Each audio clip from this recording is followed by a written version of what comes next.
You walk through the woods on a winter evening, the cold air crisp against your skin. But as the sun sinks towards the horizon, you are suddenly filled with dread. Soon, a strange sensation begins to crawl through your bones. Your muscles tighten, your skin prickles, and then pain.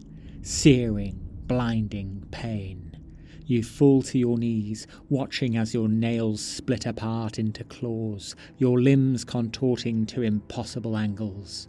As the first shafts of moonlight fall on your twisted form, your thoughts scatter like leaves. Only the hunger remains. For centuries, the people of Tamriel have whispered stories of those who vanish into the night, only to return changed, reduced to a slavering monster, unrecognizable beneath the weight of its own hunger. Some wake in the morning with blood on their hands, unable to recall whatever slaughter they committed the night before. Others feel the creeping presence of the beast, even in daylight, a gnawing hunger in the depths of their soul, waiting for the night to fall. Some call this transformation a gift, most call it a curse. But the true horror of lycanthropy is not its effect on the body, but on the soul. When the beast recedes and the red mist lifts, what else remains? Are you still human, or has something else taken root? Can you ever be sure where the person ends and the monster begins? And deep down, is there really any difference at all? Lycanthropy is no common disease. It is an altered state of being, rooted in the will of a Daedric Prince. Hircine, Lord of the Hunt and the father of man-beasts, first introduced this transformation to Nirn, granting his so-called gift to those he deemed worthy, regardless of whether they saw it as a boon or a curse.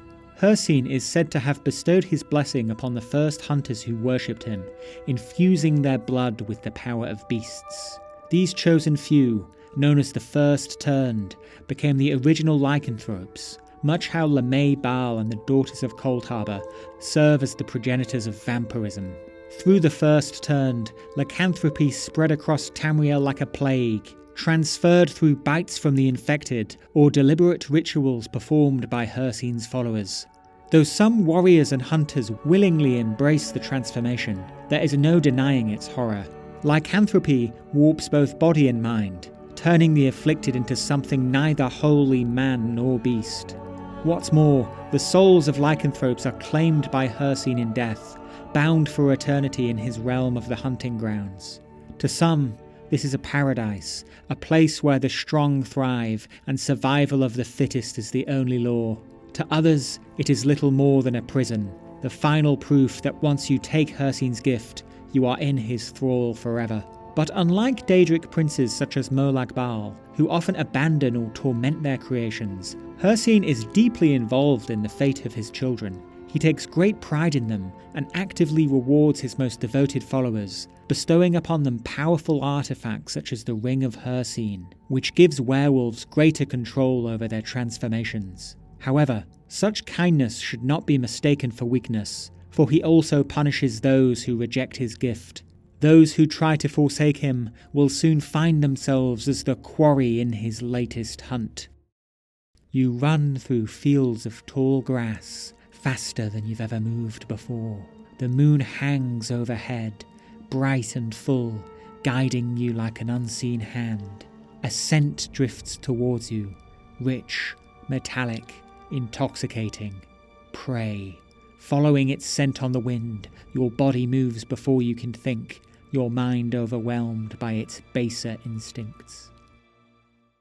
Though some see lycanthropy as a blessing, few can deny the horror of the transformations it demands. Whether infected through the disease Sanis lupinus or a ritualistic blood offering, the afflicted will begin a dreadful metamorphosis, one that twists their body, warps their mind, and shackles them to an insatiable hunger.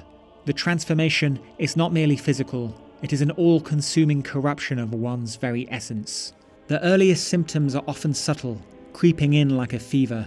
The infected may find themselves plagued by violent, lucid dreams of the hunt, as if something ancient and bestial is awakening within them. Wounds inflicted by a werewolf will linger, festering unnaturally, refusing to heal at a normal pace. Soon, the infected senses will sharpen, sight, smell, and hearing growing unnaturally keen, attuning them to the primal world in ways they may not yet understand.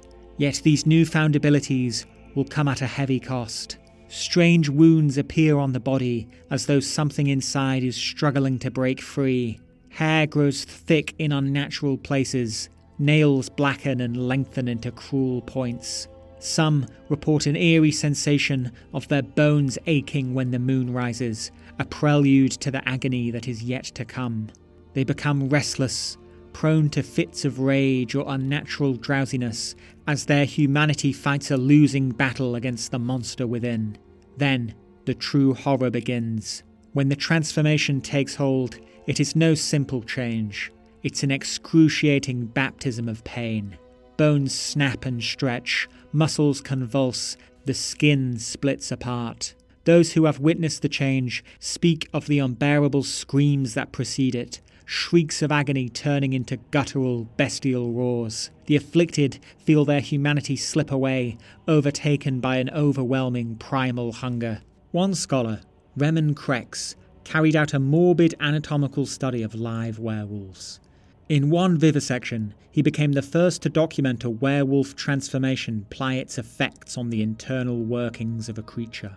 He reports, the heart is the first thing to swell, long before the lungs or bones shift to accommodate it. This may account for the intense chest pains that some of the afflicted report directly before their changes. It has been observed that this metamorphosis results in unnatural increases in strength, stamina, and durability, with werewolves even becoming immune to common disease. Yet even the strength bestowed by lycanthropy would not be enough to survive Krex's cruel experiments, and all his known subjects are known to have died painful deaths in captivity.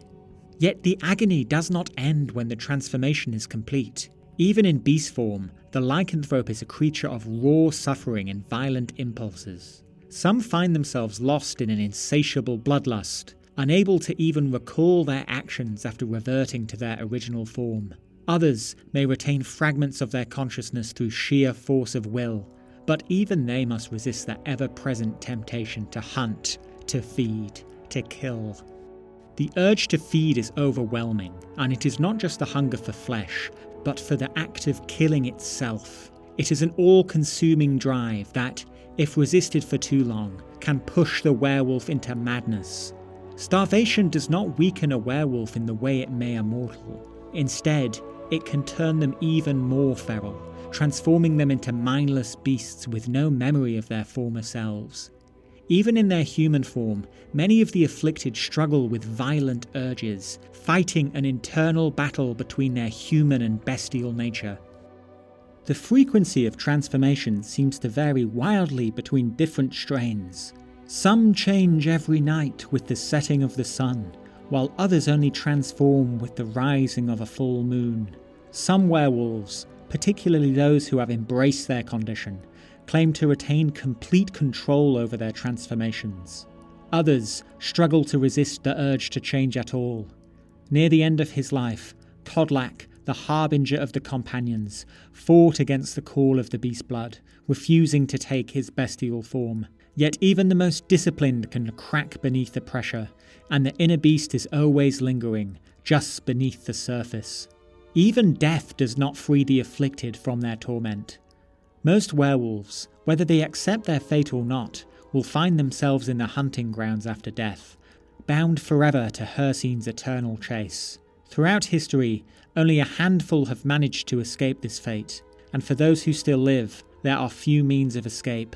Silver weapons may sear their flesh, and certain poisons may weaken them, but true cures are rare. Most who attempt to rid themselves of the curse find themselves doubly hunted, not only by werewolf hunters, but by Hircine himself, who does not take kindly to those who reject his gift.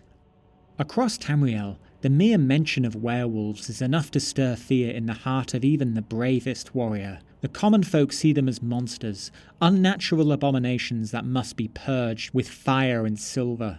Legends warn of the lurking danger, shadows in the moonlight, growls outside the door. The common folk have adopted various superstitions to keep the beasts at bay. In Skyrim, they smear canis root on trees, while the Skull of Solstheim hang mummified wolf paws capped in silver. But when dealing with creatures capable of such violence, sometimes violence is the only defence. To werewolf hunters, no mercy can be given, for just a single beast left unchecked may doom an entire village. For some, hunting lycanthropes is not just a matter of survival, it is a sacred duty. Groups such as the Silver Hand, the Vigilance of Stendar, and the Order of the Silver Dawn have dedicated themselves to the eradication of lycanthropy, seeing it as a curse that must be stamped out with prejudice. Yet when it comes to lycanthropes, these hunters see no distinction between good and evil. In their eyes, werewolves are all just rabid beasts who need to be put down. Still, not all people see lycanthropy as a curse. The Reachmen, ever devoted to Hircine, revere werewolves as champions of their clans, warriors who sacrifice their humanity to better protect their people. Even beyond the Reach, some warriors see lycanthropy as a path to greater strength. There are those who willingly accept the beast's power, embracing the raw, primal fury that comes with it. Even the companions, the ever-present guardians of Skyrim, chose to turn to the ways of the beast. Perhaps a werewolf who learns to truly control their nature can become a protector instead of a predator. But will society really allow this? Of all the tales of bloodthirsty beasts, how many begin simply with men and women who seek only their survival? How many were hunted, driven into the wilderness, forced to embrace their animal instincts to escape death? The more they are feared, the more they are pursued. And the more they are pursued, the more they become the very monsters they are believed to be. While werewolves are certainly the most documented form of lycanthrope in Tamriel, they are far from the only shapeshifters to stalk the night. Lycanthropy manifests in various forms across the continent, with different strains adapted to their respective environments.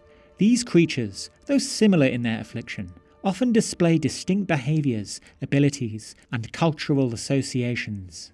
In the remote wilderness of Skyrim, werebears are feared even more than their lupine cousins. Larger, stronger, and more territorial, they are known to be exceptionally savage when provoked. Unlike werewolves, who often hunt in packs, werebears are typically more solitary, only emerging to defend their territory or hunt for prey. The Skull of Solstheim regard them with a mixture of reverence and fear, believing that those cursed with the form of the bear have been chosen by the Allmaker for a special destiny. Beyond werewolves and werebears, Tamriel is home to a variety of stranger lycanthropes. The scholar Varnard Kuresson has categorized several distinct forms. Wereboars are found in High Rock and Hammerfell and are known for their incredible endurance and ferocity. Unlike werewolves, who favour ambush tactics, wereboars charge headlong into battle, relying on sheer strength to overpower their prey. Werevultures are a rare breed unique to Valenwood. They are believed to be scavengers as well as hunters, preying on the weak and feasting on the dead. Their presence is often considered an ill omen among the Bosmer. Were crocodiles are said to stalk the swamps of Blackmarsh and southern Morrowind. Feared as terrifying ambush predators, they lie in wait beneath murky waters before dragging their victims down into the depths. Were-lions have been sighted in Blackmarsh, Cyrodiil, and elsewhere.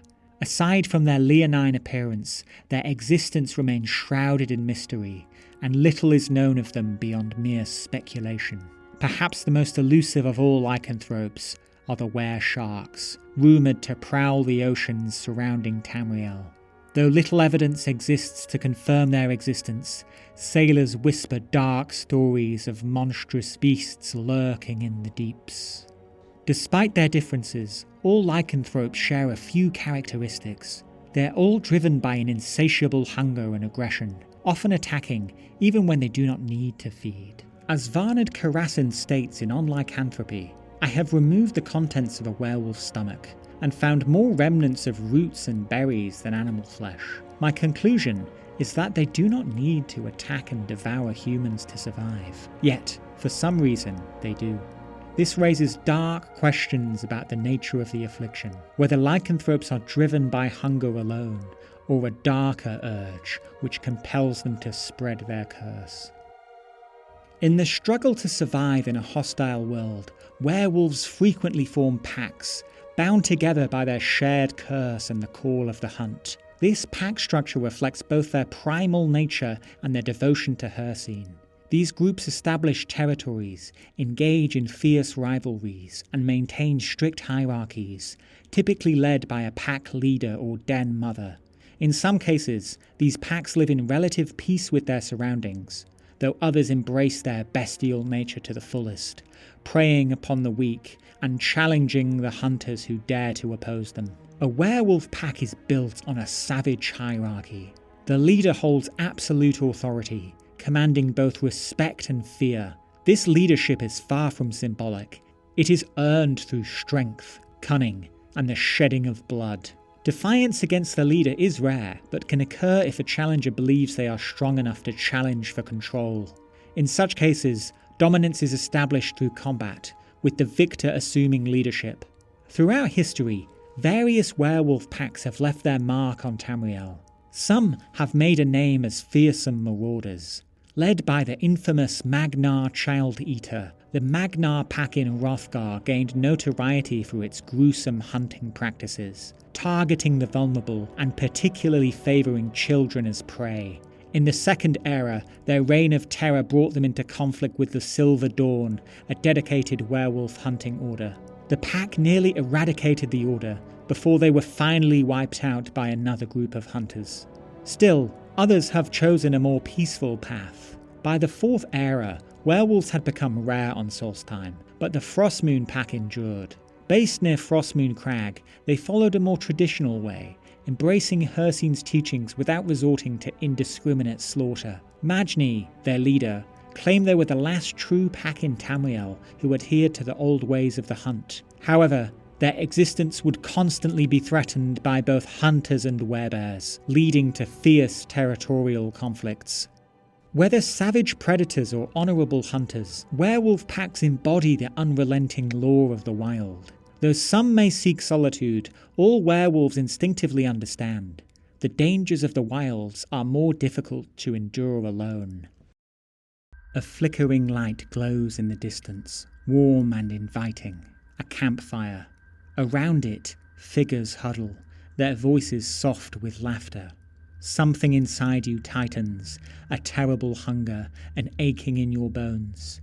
You try to turn away, to resist, but the beast stirs. Your breath quickens, your body burns with need. A growl catches in your throat, and before you know it, you are upon them. Their screams pierce the night, but they are fleeting, silenced by claw and fang. To most people of Tamriel, werewolves are an unrelenting menace, monsters lurking in the dark, waiting to prey on the innocent. Yet a few sympathetic souls view them as victims of a cruel fate, hunted mercilessly for a curse they did not choose. But the reality, as always, is more complex. The case against werewolves is clear. When the full moon rises, the curse takes hold, and the afflicted lose themselves to the beast within. Entire villages have been razed by rampaging werewolves. Even the companions of Skyrim, who hold themselves to the strictest discipline, have been known to give in to the temptation of the hunt. In the eyes of the Silver Dawn, the vigilance of Stendarr, and countless others, werewolves are a disease that must be purged without mercy. And who can argue against such a stance? The beast does not discriminate. It strikes at both friend and foe. And just a single bite is enough to spread the affliction, to complete the cycle of suffering. No one can truly trust the lycanthrope, no matter how much they may claim to control their urges. Can the people of Tamriel truly afford the risks that mercy demands? But consider the werewolf's perspective. Most do not choose their fate. A single unlucky encounter can shatter a life, forcing the afflicted to live in fear of the setting sun, of what they might do in the night.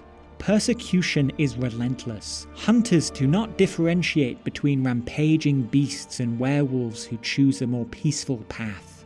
Some werewolves do indeed become the monsters that society fears, but how many are driven to that fate by desperation and exile? Consider what would happen if werewolves were given a place in society.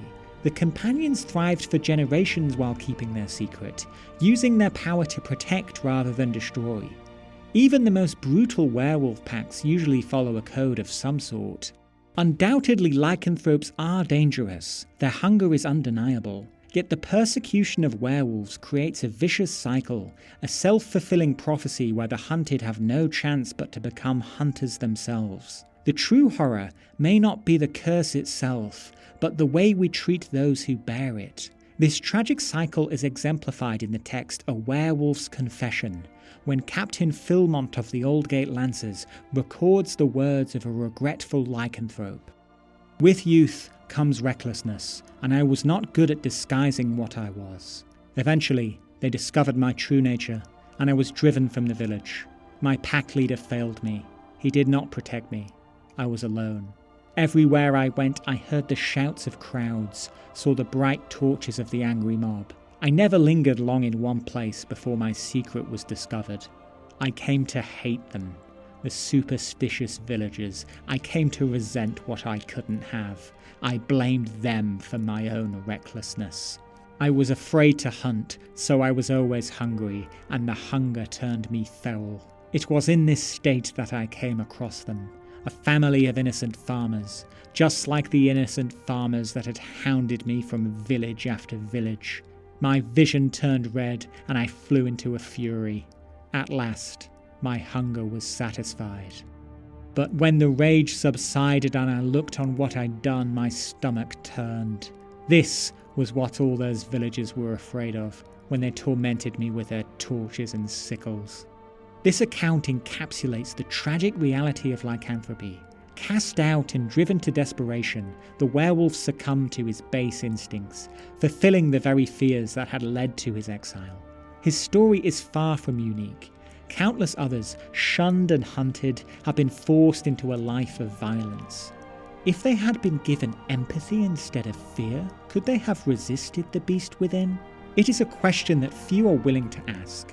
Instead, the cycle continues. Fear begets persecution. Persecution begets desperation, and desperation leads to savagery. And so, the people of Tamriel continue to hunt the beasts in their midst, never considering that they themselves have helped to create them. You wake with a dull, throbbing ache in your skull. The scent of iron clings to the air, thick and sickly sweet. As you push yourself up, your hands brush something wet, something warm. You look down and see red, blood pooling around you, soaking the dirt. All around, the remains of a caravan lay scattered. Men, women, children, bodies torn apart, faces frozen in terror. Your breath catches in your throat as the weight of what you have done comes crushing down upon you. You whisper a prayer to the gods, but there is no answer, only silence. For those who regret their pact with Hircine, there are ways to rid themselves of lycanthropy. If caught early, before the first transformation, it can be prevented like any common disease, through a potion or praying at a shrine. But once the beast takes hold, curing it becomes a far greater challenge. The witches of the Glenmoral Coven are the most well-known source of a cure, but their methods are secretive and not freely given. To even approach them in search of a cure is a risk in and of itself. All cures come at a cost, and some demand a sacrifice. The Glenmoral witches offer one particularly grim ritual. An innocent must be sacrificed, their body infused with the lycanthrope's curse, and then resurrected. To be freed, the afflicted must strike the resurrected victim down a second time, ensuring the spirit of their inner beast is permanently destroyed. Another method, used by the companions, requires the severed head of a Glenmoral witch, which can then be used to summon and defeat one's bestial spirit in combat, severing the connection to Hircine forever. Other means of curing lycanthropy are just as rare, but no less costly. In the Second Era, an alchemist from Camlorn developed a cure for one strain of lycanthropy, using blood harvested from infected werewolves. Another method involves passing the curse to someone who already has dormant lycanthropic genes, effectively transferring the curse to a new host. Those truly desperate to escape Hircine's grasp may turn to vampirism. Though lycanthropes are normally immune to disease, a pure-blooded vampire can override this resistance, replacing lycanthropy with Molag Bal's dark gift. Yet for most, such a trade is merely exchanging one curse for a darker one. But for some werewolves, the idea of a cure is not a blessing, it is a death of another kind. Lycanthropy grants strength, heightened senses, and a connection to one's primal self. To cast it off is to become lesser, to lose a part of yourself. Some would rather live as beasts than return to weakness. For those who have embraced the hunt, who have run under the twin moons and felt the thrill of Hircine's call, the idea of losing one's beast form is a fate worse than death. In the end, the nature of lycanthropy is far more complex than a disease or even a curse. It is a mirror. It reflects the savagery lurking beneath a thin veneer of civilization, the primal urges that laws and customs strive to suppress. Every afflicted must wrestle with one fundamental question. Are they truly themselves, or have they been consumed by the beast? Some embrace the transformation, reveling in the strength and clarity it brings. Others seek a cure, hoping to silence the beast in their blood. But even those who are freed can never return to who they once were. The beast leaves its mark, in mind if not in flesh.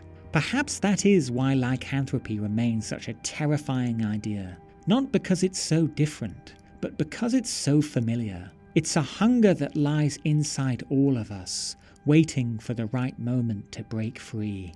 And when that happens, we can only pray to keep control. You race through endless forest, through vast open plains. The scent of prey is thick in the air. The blood moon watches over you, bathing the hunting grounds in its light. There's no fear anymore, no pain, only the thrill of the chase. And yet, something stirs at the edge of your mind. A name, a memory, a life beyond this place. The thought lingers only for a moment, then it is gone, and there is only the hunt.